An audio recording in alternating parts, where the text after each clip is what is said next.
बिस्मिल्लाहिर्रहमानिर्रहीम। अस्सलाम वालेकुम डिफेंस लवर्स, मेरा नाम है हारिस खान और आप देख रहे हैं डिफेंस एनालिसिस पी के यूट्यूब चैनल। हाजिर हैं एक नई एपिसोड के साथ, एक नई वीडियो के साथ। थंबनेल आपने देख लिया होगा। आज हम बात करने वाले हैं स्मार्ट शूटर्स के मल्टीकॉप्टर गन सिस्टम के ऊपर। बेसिकली एक ड्रोन सिस्टम है। चलिए वीडियो स्टार्ट करते हैं।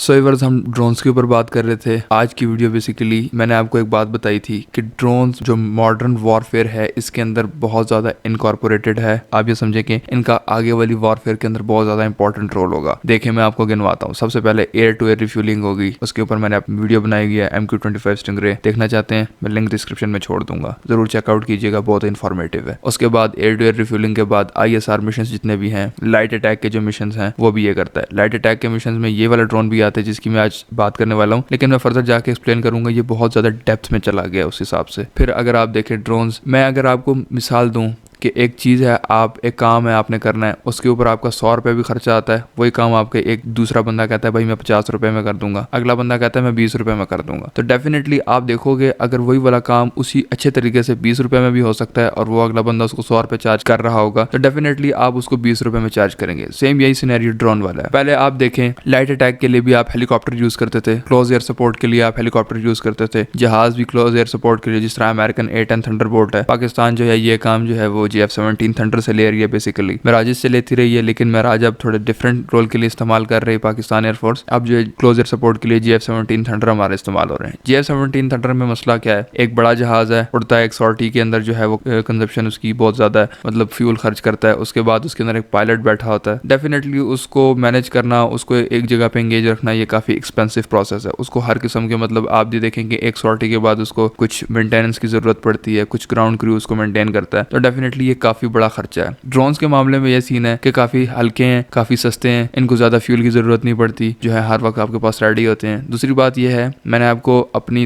पिछली वीडियोस में बताया था, जो मैंने अपनी वीडियो बनाई थी, आपको अगर याद हो एवैक्स वाली, मैंने आपको कहा था मैक्सिमम आपका एक अमला जो है वो 12 से 24 घंटे तक एवैक्स उड़ा सकता है। ये क्या कि आपकी मशीन तो ठीक है, केपेबल है, लेकिन इंसान जो है उसकी कुछ लिमिटेशंस है। 12, 13, 14 घंटे तक, 15 घंटे तक जागेगा। उसके बाद डेफिनेटली अगर उसने ऑपरेशन परफॉर्म करने हैं तो ये जो नींद है इंसान की, ये डिसबैलेंस हो जाता है इंसान अपने बॉडी फंक्शंस की वजह से, और वो अपने फंक्शंस प्रॉपर्ली परफॉर्म नहीं कर पाता। ड्रोन्स के अंदर ये है, एक नॉर्मल ड्रोन के अंदर आप देखेंगे 20 घंटों की, 25 घंटों की सॉर्टी कर सकता है। ड्रोन्स जो है वो बेसिकली मॉडर्न वॉरफेयर का एक बहुत इंपॉर्टेंट रोल बन चुके हैं। क्लोज एयर सपोर्ट हो, आप ड्रोन यूज कर सकते हैं। लाइट अटैक हो, ड्रोन यूज कर सकते हैं। एनिमी एयर डिफेंस सैचुरेशन हो, ड्रोन यूज कर सकते हैं। एयर टू एयर रिफ्यूलिंग हो, आप ड्रोन यूज कर सकते हैं। बहुत सारे रोल्स जो हैं अब आप ड्रोन से ले सकते हैं, जिसपे लिए आपको पहले गनशिप रखने चाहिए थे। ठीक है, आप गनशिप हेलीकॉप्टर को भी बिल्कुल फेज आउट नहीं कर सकते, आप जेट्स को भी फेज आउट नहीं कर सकते, लेकिन हर एक चीज के अंदर जब हम हेलीकॉप्टर उड़ाते थे, हर चीज के लिए, आप समझ रहे हैं जो मैं समझाना चाह रहा हूँ, मतलब आप खर्चा करते थे, हेलीकॉप्टर उड़ाते थे क्लोज एयर सपोर्ट के लिए, या जहाज उड़ाते थे, उसकी जगह जो है अब एक ड्रोन ने ले लिया है। अब आप जो है बहुत बेहतर तरीके से वो काम एक ड्रोन से ले सकते हैं।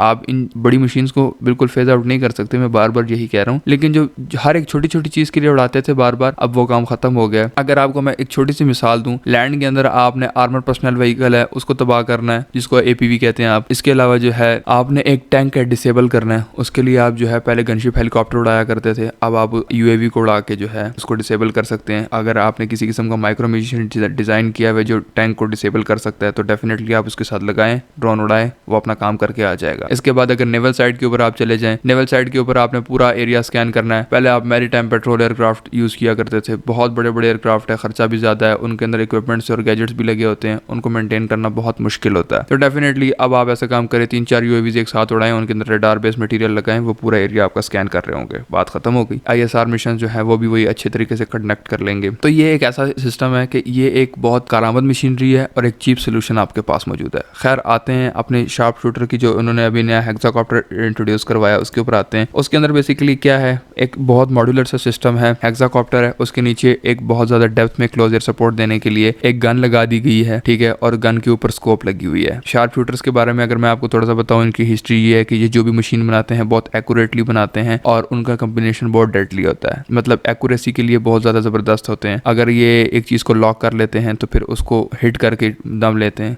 ये इनकी एक, मतलब इनकी आप ये समझे कि लेगेसी चल रही है। इस ड्रोन के बारे में वो ये क्लेम करते हैं कि ये जो है बहुत से मिशन एक साथ करेगा। देखें, एक तो इसके पास गन है, ये शूटिंग भी कर सकता है। देखें कैसा वक्त आ गया है कि जो सोल्जर्स हैं उनको रिप्लेस किया जा रहा है इन ड्रोन के साथ। सोल्जर्स की ज़रूरत रहेगी, वो लैंड के ऊपर आपकी फोर्सेस रहेंगी, लेकिन उनका बहुत काम आसान कर दिया है इस ड्रोन ने। ये हल्का सा ऊपर एल्टीट्यूड पे जाएगा थोड़े से, अच्छा ये एनिमी की जो लोकेशन है, उनकी पोजीशन है, उनकी जो मूवमेंट है, वो सब कुछ कैप्चर करके नीचे आएगा। नीचे आने की ज़रूरत ही नहीं है। नेटवर्क सेंट्रिक वॉरफेयर में इतना आपका जो फौजी है वो इनकॉर्पोरेटेड हो गया कि इंशाल्लाह इसके ऊपर भी आगे वीडियो आपको बना के दूंगा कि उसको जो है सारी सिचुएशन ये जो है पीछे से डायरेक्टली इन्फॉर्मेशन मिल जाती है कि आपका एनिमी इस वक्त इधर खड़ा है और ये उसकी पोजीशन है। आप जाके इसको टैंगो को हिट कर सकते हैं या उनको इंगेज कर सकते हैं। खैर, इसके पास अपनी भी गन है। इसके अंदर जो सबसे ज़्यादा खतरनाक चीज़ मुझे लगी है ये जो है, एक तो ग्रेनेड लॉन्चर, स्मोक लॉन्चर भी अपने साथ लेके जा सकता है 40 mm के कैलिबर की। इसके अलावा जो है ये इसके पास असॉल्ट राइफल भी फायर करने की कैपेबिलिटी है। और एक चीज़ जो सबसे ज़्यादा डेडली है, ये स्नाइपर भी उठा सकता है। स्नाइपर की रेंज तकरीबन आपने देखा होगा कि 2-2 किलोमीटर तक है। अगर ये उनको फायर करता है तो ये बहुत दूर खड़ा होकर किसी भी एक सिंगल पर्सन को या हाई प्रोफाइल पर्सनालिटी को बहुत अच्छे से टारगेट कर सकता है। और मजे की बात, उसके लिए कोई आपको माइक्रो म्यूनिशन भी यूज नहीं करना पड़ेगा। 1-2 गोलियों में उसका काम तमाम हो जाएगा। मैंने आपको पहले भी बताया इस कंपनी के बारे में मशहूर है कि ये अपनी एक्यूरेसी बहुत, उसके ऊपर बहुत काम करती है और ये बहुत एक्यूरेटली अपने टारगेट को हिट करने की सलाहियत रखती है, इसकी बनाई हुई मशीन जो भी है। सो